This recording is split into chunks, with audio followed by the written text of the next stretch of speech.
салом бинандагони хабартиҷӣ.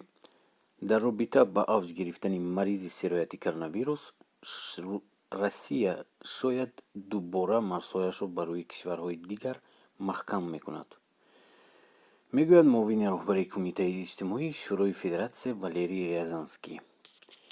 Ба гуфтаи ӯ, Русия ҳамчунин метавонад шумораи парвозҳоро коҳиш диҳад. Албатта, мо метавонем марзҳоро бубандем. Мо аллакай ба ҳамин самт равона ҳастем, изҳор доштааст Рязанский. ӯ мафзуд таъкид намудааст, ки ҳар қадар рафтуомади одамон зиёдтар шавад, вирус ҳамон қадар бештар доман мезанад. Рязанский ба чораҳои пешгирикунандаи дигар давлатҳо ишора карда гуфт, ки Исроил аллакай ба хотири ҷилавгирӣ намудан аз коронавирус карантини давлатӣ эълон намудааст.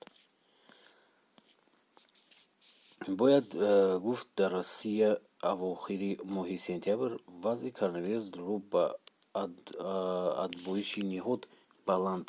Шабона рӯзи гузашта дар ин кишвар 11,000 мавриди нави сироятшавӣ сабт гардид. Дар ҳамин ҳол, ситоди фаврии оиди коронавирус дар Русия расман аз ягон маҳдудиятҳо дар ҷадвали парвозҳо ва ё баста шудани марзҳо эълон накардааст.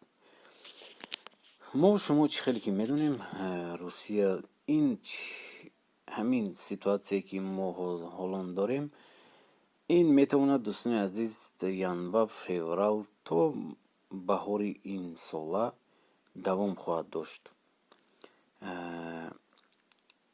Гарчунин ин дуюмбора авҷи дуюм бархест ва одамо куҷое ҳастанд, нестанд, аз СНГ боз маҳкам мекунанд, намеоянд, аз инҷа рафта истоданд.